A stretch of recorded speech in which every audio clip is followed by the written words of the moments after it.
Lama dura ministeerri muummee Abiy Ahmed gara dirree waraanaa adeemuun kallattiin waraana dirree irratti taliiguu erga ibsanii booda humnoonni waraanaa mootummaa olaantummaa fudhachuu ibsaniiru.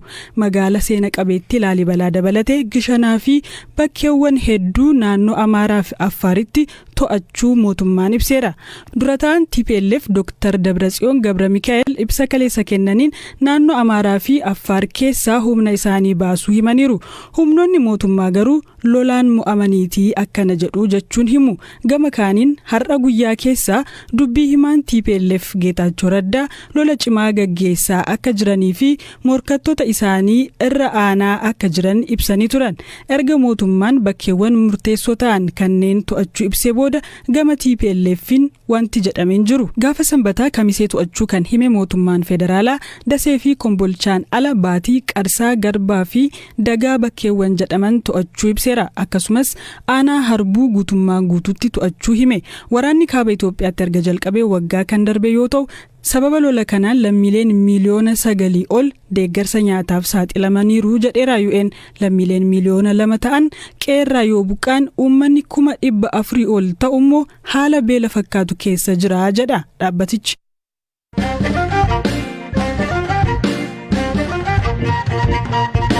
Ameerikaa fi United Kingdom dabalatee biyyoonni 6 hidha sabummaa irratti hundaa'e jedhan Itoophiyaatti deemaa jiru ilaalchisuun ibsa waloo baasan. Ibsa isaanii kana keessatti hidhaa raawwataa jiruu fi qabiinsa namootaa irratti gabaasota ba'aa jiraniin yaadda'uu eeran. Hamza Hussein.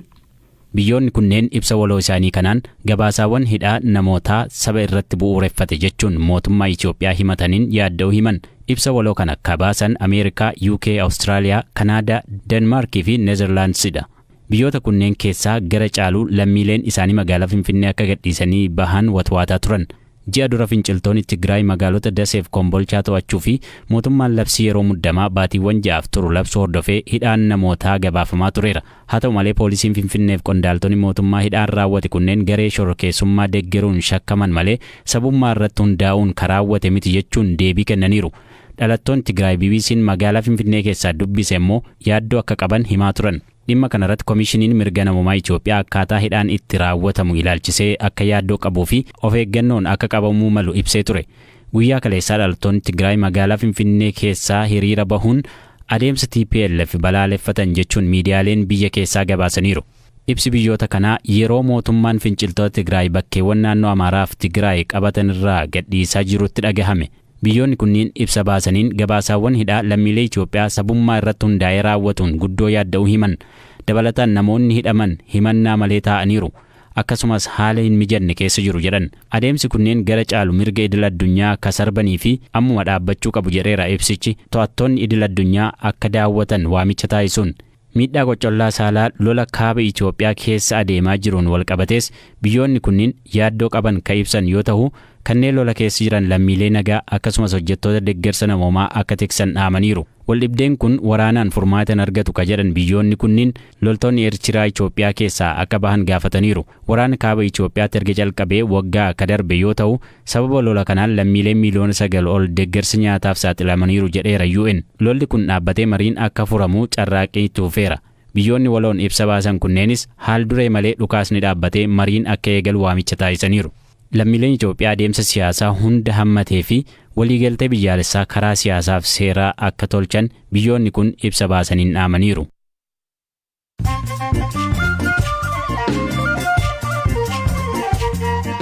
Dhaggeeffattoota keenya amma immoo oduulee gaggabaabootaan darba. Mootummoota gamtoomanitti sagantaan nyaata addunyaa WFP deeggarsa baatiiwwan dhufan 6 keessa Itoophiyaatti dhiyeessuuf hanqinni maallaqaa mudachuu beeksise.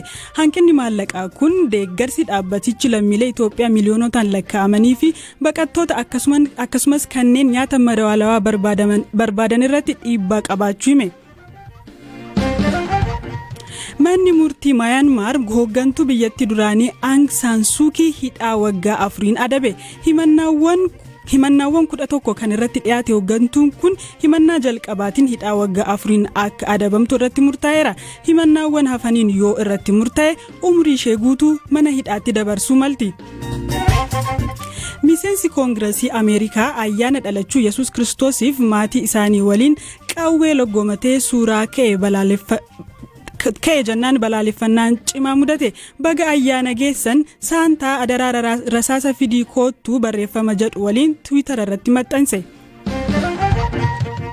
Paakistanitti lammiin Sri Lankaa amantii arrabsuun shakkame daboodhaan haala suukkaneessaan jimaata darbe reebamee erga ajjeefameen booda reeffa isaatti abiddi qabsiifame. Ajjeefamuun namticha kanaa Paakistaniif Sri Lankaatti hiriira mormii kaaseera.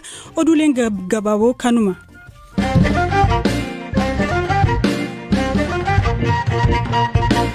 Oduu sattaanitti roncoo ogeettiin hubannoo namtolchee artificial intelligence Dr. Timnit Gabru jidduu gala qorannoo teekinooloojii walabaa hundeessite. Ogeettiin kun hubannoo namtolchee Timnit BBC'tti akka ibsite jidduu galli kun damee hubannoo namtolcheetiin daandii filmaataa qorannoon isaa qaajjattee amanti. Dhaabbatichi garaagarummaa akkamii fiduu malaa kan jedhus dubbatteetti.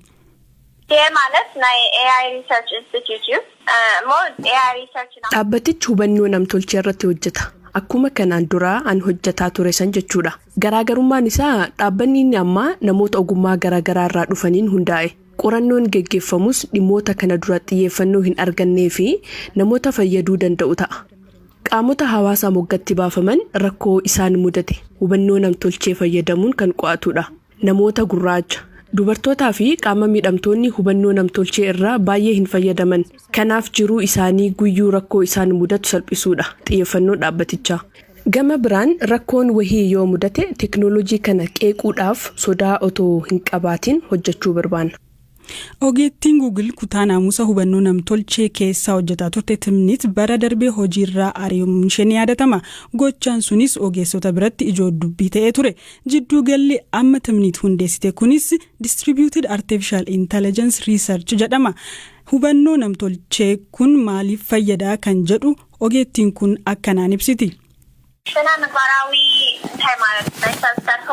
Hubannoo namtolchee haqa qabu yeroo jennu teekinooloojii namarratti miidhaa hin dhaqqabsiisne jechuudha. Teekinooloojiin namoota muraasa fayyadee namoota baay'ee miidhu akkamiin fooyyessina kan jedhu irratti qorannoo taasifna. Fakkeenyaaf godaantonni Eertiraa fi Itoophiyaa gara biyyaa yeroo galan gara biyya isaanii akka deebi'an godhuuf hubannoo namtolchee fayyadamuun isaan hordofu. Haasaa isaanii bifa isaanii dabalatee akka yakkamatti isaan hordofu. Kun anaaf dhimma naamusa qabu miti. Kanaaf akkamiin teekinooloojii dhaabota muraasaa osoo hin taane kan waraanaaf oolu osoo hin taane teekinooloojii addunyaa fayyaduu danda'u irratti qorannoo geggeessina.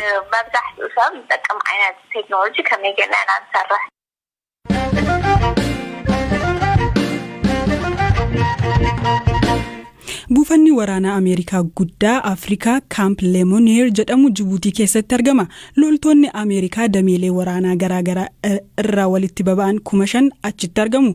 Biyyooti biroo 5 buufata waraanaa Jibuutii keessaa qabu. Chaayinaadhaan alatti hunduu Ameerikaa waliin hojjetu. Koomaandarri buufata waraanaa Jibuutii jiru kana Meejor Jeneraal Wiiliyaam Zaanaa barbaachisummaa buufatichaa akkasiin ibsu. This is an important geostrategic location and it gives us the ability to do air operations from this location.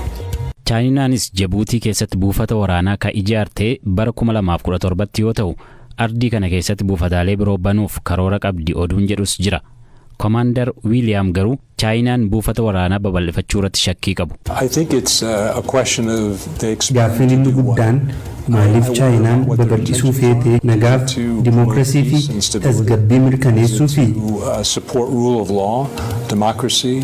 University Pretoriaatti Profeesara Kataan Christopher Isike Afrikaan gamalee calloodhaan faayidaa tarsimaawaa murteessaa ta'e qabdi jedhu.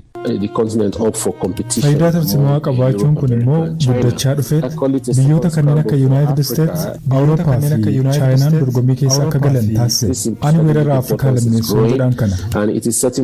Ivory Coast ambaasaaddarri duraanii Ameerikaa Philip Carter sadaffaa dhimma sochii Ameerikaan Afrikaa keessatti qabdu yeroo ibsan.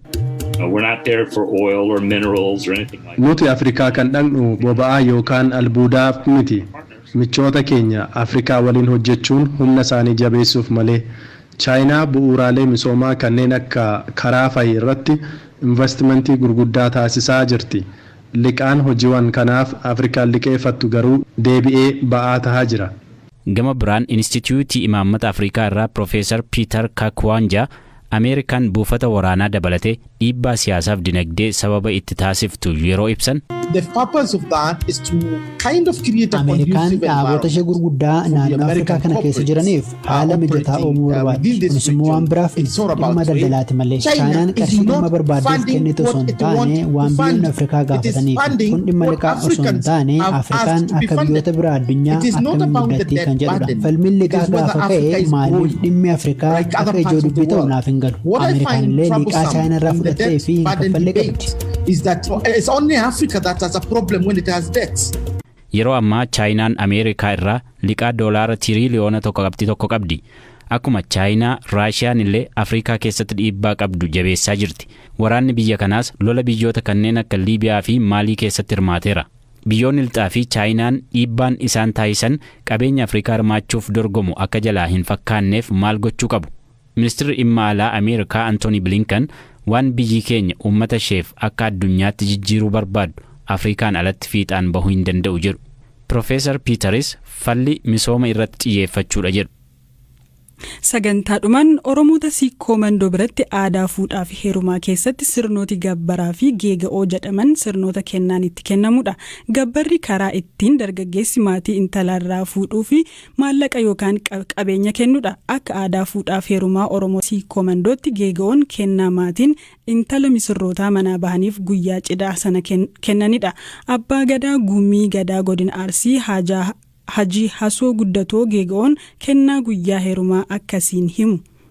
Intala hambaa fi yoo kennamteetiin jedhu ayyaana qabanii guyyaa godhanii guyyaa heerumaa sanii waan isii barbaachisu geega'oo loon dachaasanii meeshaa wajjin loowwan yoo 10 kenneef abbaa yoo 5 kenneef yoo 20 kenneef loowwan lakkaa'ee kennee uffata isii kennee uffata mucaa isii fuudhuu kennee ka abbaa mucaa sanii kennee ka haadha mucaa sanii kennee uffisee akkanaan itti heerumsiisa. Amma kennaan geega'oo kun amma dadhabame xiqqoo ulfaate waliin baay'een argamu. Barri ol ka'ee gabbarri ol ka'u malee amma namni ifa baasee akkas gabbarullee jiru ka gabbaranillee garatoo isaatiin gabbaran malee gabbarri ol ka'aa kennan hin jiru isaanii akkana garaa jalaa hima fudhatan. Yoo gabbara gaarii fudhate geega'oo kenna dirqama geega'oo kenna horii geega'oo kennaaf. Dhaggeeffattoota keenya sagantaa keenya har'aa kanumaan goolabne saganticha kan sinii qopheesse Hamzaa Hussein kan dhiyeesse immoo Anafraa ol Balaayidha. Boor walitti dachaana gaaritti bula.